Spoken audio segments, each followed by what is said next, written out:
ಮಾಡಿದ್ರು ನಡೆಯುತ್ತೆ ಅನ್ನುವಂಥ ಭಾವನೆ, ಈ ದೇಶದ ಭೂಮಿಯನ್ನು ಲ್ಯಾಂಡ್ ಜಿಹಾದ್ ಮುಖಾಂತರವಾಗಿ ನಾವು ಏನಾದರೂ ಮಾಡಬಹುದು ಅನ್ನುವಂಥ ಮಾನಸಿಕತೆ ಏನಿದೆಯಲ್ಲ ಅದು ಮೂಲ ಸಮಸ್ಯೆ ಆಗ್ತಾ ಇದೆ. ಇವತ್ತು ದೇಶದೊಳಗೆ ಬಹಳ ದೊಡ್ಡ ಪ್ರಮಾಣದಲ್ಲಿ ರೈಲ್ವೆದು ಜಾಗ ಇದೆ ಅಂತ ಹೇಳ್ತೀವಿ. ರೈಲ್ವೆ ಜಾಗ ಅಂದ್ರೆ ಭಾರತದ ಜಾಗ, ಅದರ ಜೊತೆಗೆ ವಕ್ಫ್ ಬೋರ್ಡಿನ ಜಾಗ ಭಾರತದ ಜಾಗ. ಹೀಗಾಗಿ ಭಾರತದ ಕಾನೂನಿಗೆ ವಕ್ಫ್ ವಿಧೇಯಕವಾಗಿರಬೇಕು ಬಿಟ್ರೆ ಆ ಭಾರತದ ವಿರುದ್ಧವಾಗಿರುವಂತ ಕಾನೂನನ್ನು ನಾವು ಮಾತಾಡ್ತೀವಿ ಅಂತಂದ್ರೆ ಇಂಥ ದೇಶದ್ರೋಹಿಗಳು, ಇಂಥ ದೇಶವನ್ನ ವಿಭಜಿಸುವಂತವರು ಮತ್ತೊಬ್ರು ಯಾರು ಇಲ್ಲ. ಶಿವಮೊಗ್ಗದಿಂದ ರಿಯಾಜ್ ಅವರು ಒಂದು ಮಾತಾಡಿದ್ರು. ರಿಯಾಜ್ ಅವರು ಒಂದು ಮಾತಾಡಿದ್ರು, ಹಿಂದೂಗಳಲ್ಲಿ 4 ಜನ ಅಣ್ಣ ತಮ್ಮ ಡಿವೈಡ್ ಆದ್ರೆ 1 ಗುಂಟೆ ಜಾಗ ಬಿಟ್ಟು ಕೊಡೋದಿಲ್ಲ ಅಂತ.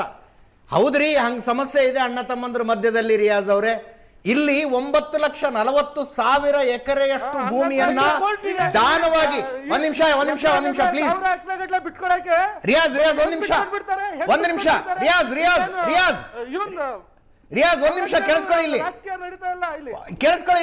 9,40,000 ಎಕರೆ ಭೂಮಿಯನ್ನ ದಾನವಾಗಿ ಕೊಟ್ಟಿದಾರಲ್ಲ ಧಾರ್ಮಿಕ ಮುಸಲ್ಮಾನರು, ಸಾಂಪ್ರದಾಯಿಕ ಮುಸಲ್ಮಾನರು.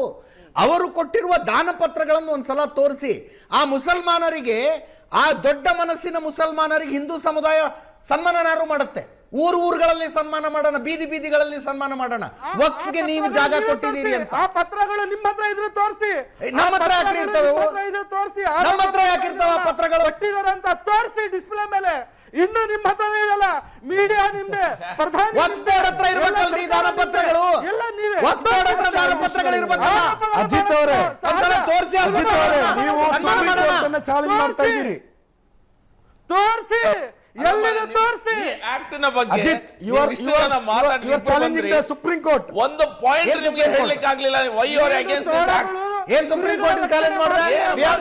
ಒಂದು ನಿಮಿಷ ರಿಯಾಜ್, ಸುಪ್ರೀಂ ಕೋರ್ಟ್ ಚಾಲೆಂಜ್ ಮಾಡಿದೆ. ಅಜಿತ್, ಭರತ್ ಶೆಟ್ಟಿ ಅವರೇ, you are challenging the supreme court. ಏನ್ ಸುಪ್ರೀಂ ಕೋರ್ಟ್ ಚಾಲೆಂಜ್ ಮಾಡಿದೆ? ಇವತ್ತು ಮಾಡಬಾರದು. ನಿಮ್ಮ ಪಕ್ಷದಲ್ಲಿ 20% ಮುಸಲ್ಮಾನರಿಗೆ ಮೀಸಲಾತಿ ಕೊಡ್ಲಿಕ್ಕೆ ಆಗತ್ತಾ ಹೇಳಿ. ಈ ನನ್ನ ಮಕ್ಕಳಿಗೆ ತಿಂದ್ಬಿಟ್ಟು ಮನೇಲಿ ಬೇರೆ ಏನ್ ಕೆಲಸ ಇರಲ್ಲ, ಇಲ್ಲಿ ಬಂದು ನಿಂತ್ಕೊಂಡು ಹೋಗೋ ಬರೋರ್ನೆಲ್ಲ ತರಲೆ ಮಾಡ್ಕೊಂಡು ಪೋಸ್ ಕೊಡ್ತಿರ್ತಾರೆ ಬಡ್ಡಿ ಮಕ್ಕಳು. ಗಂಭೀರವಾದ ಡಿಬೇಟ್ ಇದು. ಇದರಲ್ಲಿ ಜೋಕ್ಗಳಿಗೆ ಅವಕಾಶ ಇಲ್ಲ, ತಮಾಷೆಗಳಿಗೆ ಅವಕಾಶ ಇಲ್ಲ. Come to the reality. Supreme court judgment ಕೊಟ್ಟಿದೆ, very clear. Supreme court judgment ಕೊಟ್ಟಿದೆ. ಯಾರೋ ಬಂದು ಮನೆ ಕೋರ್ಟ್ ಆದೇಶದ ಆಧಾರದ ಮೇಲೆ ರಾಮ ಮಂದಿರ ಆಗಿದೆ. ಯಾರೋ ಬಂದು ಪ್ರಶ್ನೆ ಇರೋದು ನನ್ನದು ಅಂತ ಹೇಳುವಾಗಿಲ್ಲ. ಅದು ವಕ್ಫ್ನ ಭೂಮಿ, ಒಬ್ಬರು ವಕ್ಫ್ಗೆ ದತ್ತಿ ಮಾಡಿದಂತ ಭೂಮಿ. ಈ ಆಕ್ಟಿನ ಬಗ್ಗೆ ನಿಮ್ಗೆ ಸಮಸ್ಯೆ ಇದ್ರೆ ನೀವು ಪ್ಲೀಸ್ ಹೇಳಿ, ಅದ್ರ ಬಗ್ಗೆ ದಯವಿಟ್ಟು ನಾವು ಮಾತಾಡುವ. Don't divert. ಇದರಲ್ಲಿ ಏನಾದರೂ ಕರೆಕ್ಟ್ ನಿಮಗೆ ಈ ಆಕ್ಟ್ ಸರಿ ಇಲ್ಲ, ಇದರಲ್ಲಿ ಈ ಪಾಯಿಂಟ್ಸ್ ಸರಿ ಇಲ್ಲ ಅಂತ ನೀವು ಹೇಳಿದ್ರೆ ಇಲ್ಲ ಟಾಕ್ ಅಬೌಟ್ ಇಟ್. ಇವತ್ತು ಡಿಬೇಟಿಗೆ ಪ್ರಿಪೇರ್ ಆಗಿಲ್ಲ ಅಂದ್ರೆ ಇನ್ನೊಂದು ದಿವಸ ಪ್ರಿಪೇರ್ ಆದಾಗ ಹೇಳಿ, ನಾನು ಪ್ರಿಪೇರ್ ಆಗಿ ಡಿಬೇಟ್ ಮಾಡೋಣ.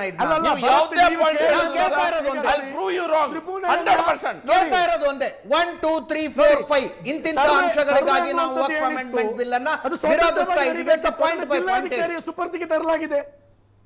ಏನು ಇದು ಅಸಂವಿಧಾನಿಕ, ಇದು ಒಪ್ಪುವಂತದ್ದಲ್ಲ. ಪಾಯಿಂಟ್ ಹೇಳಿ ಮಾರ, ಭಾಷಣ ಬೇಡ. ಈ ಭಾಷಣ ನಾವು ಸಹ ಡೈಲಿ ಮಾಡ್ತೇವೆ. ನೀವು ಪಾಯಿಂಟ್ ಹೇಳಿ, ಇದರಲ್ಲಿ ಯಾವ್ದು ಸರಿ ಇಲ್ಲ ಅಂತ ಹೇಳಿ. ನೀವಿಗೆ ಭಾಷಣ ಆಗಿ ಕೇಳಿದ್ರೆ ಏನ್ ಮಾಡಕ್ಕಾಗಲ್ಲ ಭರತ್. ನಾನ್ ನಿಮ್ಗೆ ಕ್ಲಿಯರ್ ಮಾಡಿದೆ, ಪಾಯಿಂಟ್ ಹೇಳಿ, ಪಾಯಿಂಟ್ ಯಾವ್ದೆಲ್ಲ ಸರಿ ಇಲ್ಲ ನಾನು ಕ್ಲಿಯರ್ ಮಾಡುವಾಗ ನಿಮ್ಗೆ ಒಪ್ಕೊಳ್ಳಿಕ್ಕಾಗಿಲ್ಲ ಅಂತ ಹೇಳಿದ್ರೆ ನನಗೇನು ಮಾಡುವಾಗಿಲ್ಲ. ಕ್ಲಾರಿಟಿ ಅದು ಭಾಷಣವಾಗಿ ಅವರಿಗೆ ಗೊತ್ತಾಗ್ತದೆ. ಇದು ಇಡೀ ಮುಸ್ಲಿಂ ಸಮಾಜಕ್ಕೆ ನೀವು ಮಾಡಿದಂತ ಅನ್ಯಾಯ.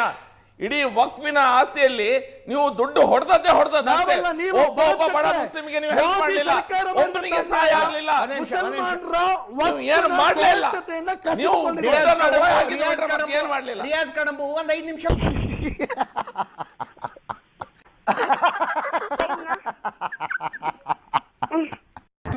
ಸಂವಿಧಾನ ವಿರೋಧಿ ಹೆಂಗ್ ಸಂವಿಧಾನ ವಿರೋಧಿ ಅನ್ನೋದು ಬೇಕಲ್ಲ ಸರ್. ನನ್ನ ಮನೆ ಮುಂದಿನ ರಸ್ತೆಯನ್ನ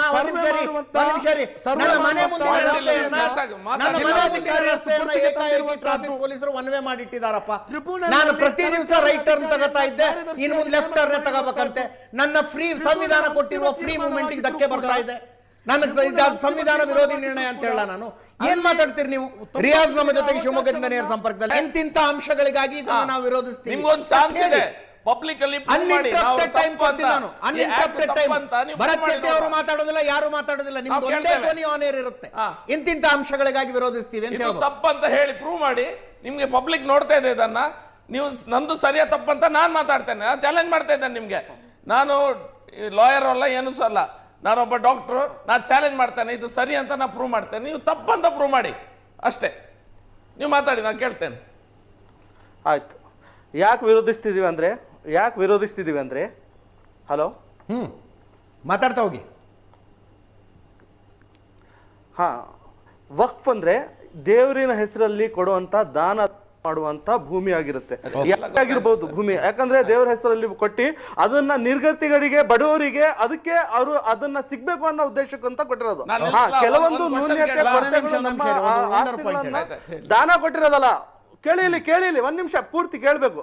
ಅದನ್ನ ಕೊಟ್ಟಿರುವಂತ ಆಸ್ತಿಗಳಲ್ಲಿ ಆ ಬಡವರಿಗೆ, ನಿರ್ಗತಿಗರಿಗೆ ಮತ್ತೆ ಅದನ್ನ ಸಿಗ್ಬೇಕು ಅನ್ನೋ ಉದ್ದೇಶಕ್ಕೋಸ್ಕರ ನಮ್ಮವರು ಅದನ್ನ ರಕ್ಷಣೆ ಮಾಡಕ್ ಆಗ್ಲಿಲ್ಲ, ಅದನ್ನ ಹಂಗೆ ಬಿಟ್ಟಿದ್ದಾರೆ.